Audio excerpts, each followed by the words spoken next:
am Savvy Mike in this. It's Savvy Reviews, where we talk about movies and TV shows. Yes, I will be talking about some TV shows soon. I will be starting a weekly review of some shows that I need to start watching. I haven't started watching them. Like I still got to get to it, but I'm gonna get to it at some point.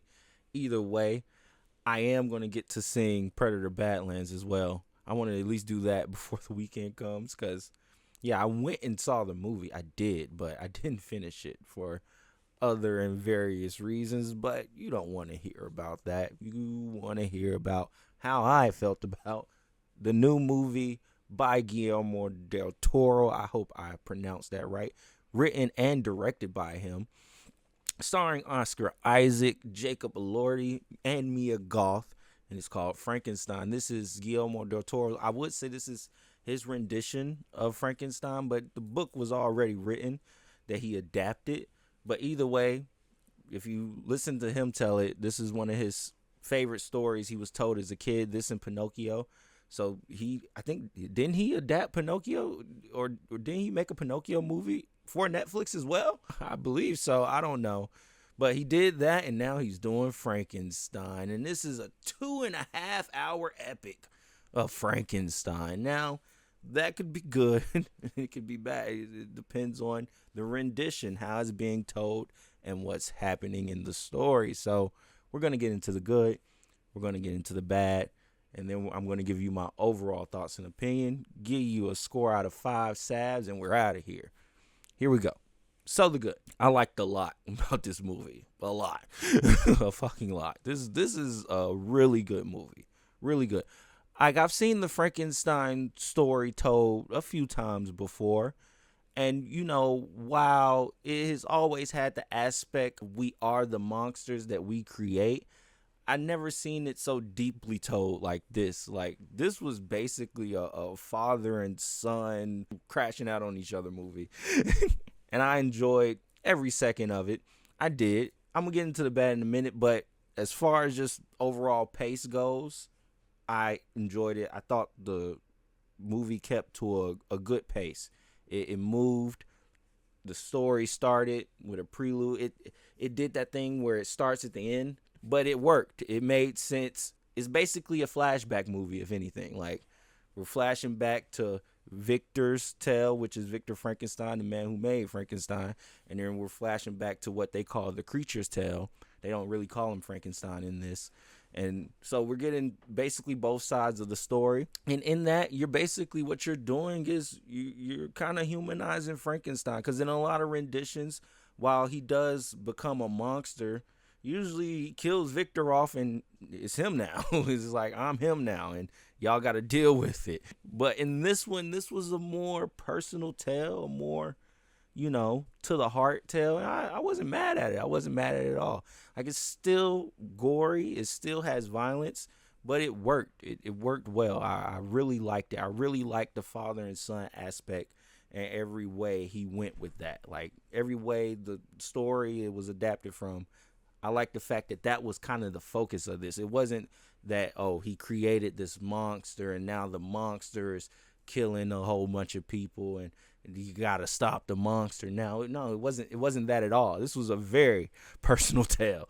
I'm not mad at it. I enjoyed it, actually. I like the different type of movie they made, at least the different type of Frankenstein movie they made here. Because, like I said, there's been a whole bunch of renditions of this.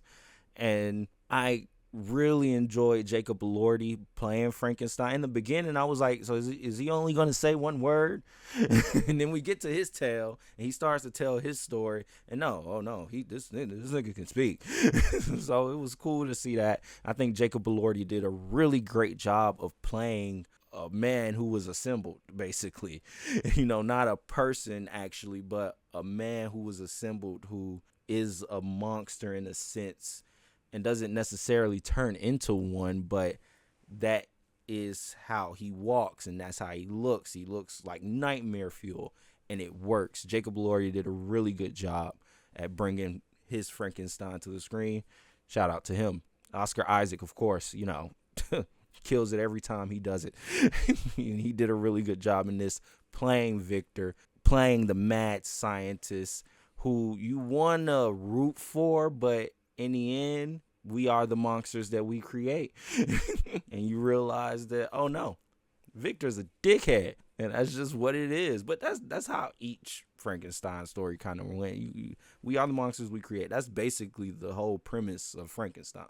So you know how that goes. So if you create a monster, then in turn you might be one. And so they play on that well in this movie as well. Mia Goth plays two roles. I didn't even know that. When I was looking up stuff for this movie, she played the mother in the beginning, and then she played the chick that was Mary and the brother. Oh, okay. she dual rolled it up. I mean, it was never like two Mia Goths on screen, but she played one role and played another one. I guess. Either way, she did a great job too. Also, surprisingly, Christoph Waltz is in this. Now, I didn't watch a trailer, so when he popped up, I was like, Christoph Waltz is here? And he has an actual, this is a real role in his media, and he's on the screen, and he's eating up the scenery like Christoph Waltz does. Does an amazing job. I love Christoph Waltz in this movie. And overall, the score was really good. I like how in some moments it's whimsical, because we kind of are telling a whimsical tale of a man creating life, basically. And so it feels like Winter Wonderland type whimsical music happening, and then when shit's going down, it's a monster type horror score. I really dug it. I really enjoyed it.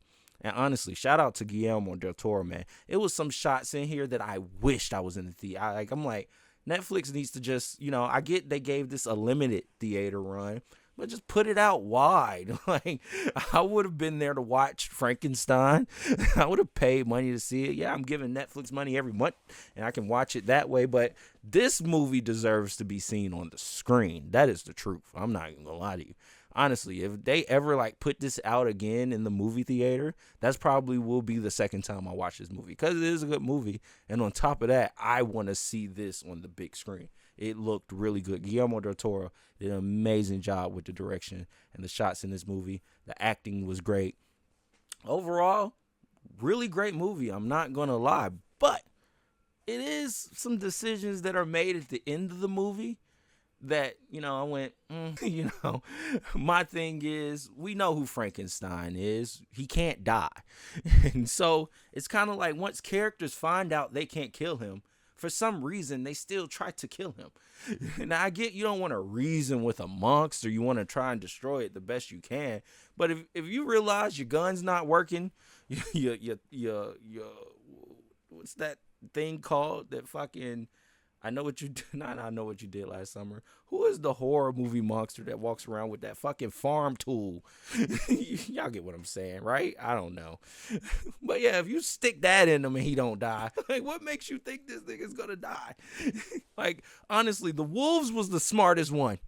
As soon as they attacked Frankenstein and realized they wasn't killing him, and the other ones that sacrificed themselves to try to kill him, they got the fuck up out of there. They were like, all right, we ain't dealing with this. For some reason, the humans were like, no, we can take this thing down. No. Either way, and it was a bit long. I'm not going to lie. Now, I get it's a 2-hour and 30-minute epic. That's why I'd rather see it in the theater, because I could plan a night for it. And I'm sitting down watching it on my screen. It looks beautiful on my screen, but it is 2 hours and 30 minutes, and that does start to wane. It's like, okay, we get to the point, but I am enjoying this. This is a good watch. I'm really liking it. Like I said, the pacing is really well, but you do feel the runtime. I guess that's what you could say. It's not a bad thing, but you feel it. It's like watching The Irishman. The movie's cool, it's good, it's fun to watch, but you feel it. I just sat here for 3 hours and watched Robert De Niro and Al Pacino in de-aging technology in a cool little mob story. I'm not gonna lie. But it's long. You feel it. So either way, outside of that, really great movie. I loved Guillermo del Toro's rendition of Frankenstein. Honestly, probably is the best Frankenstein adaptation I've ever watched. And Frankenstein has been added, they've done it a few times, and usually most of the ones I've watched have been cartoony or horror type one. But this story they took it very seriously, and I like the fact that they did that. And I feel like it was a great movie and great story to tell. I'm glad it was put on screen. At least, hey, put on my TV screen. At least I got the chance to watch it. Either way, overall, I'm gonna give Frankenstein 4.35s out of 5 salves. Great movie. I recommend you take some time out.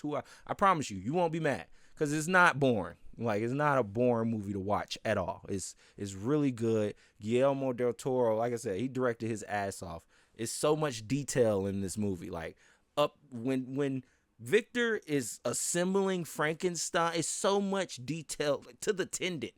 You're seeing everything. I like the fact that Guillermo del Toro, even in the little thing, like they did a little behind the scenes Netflix. I watched it for a few minutes.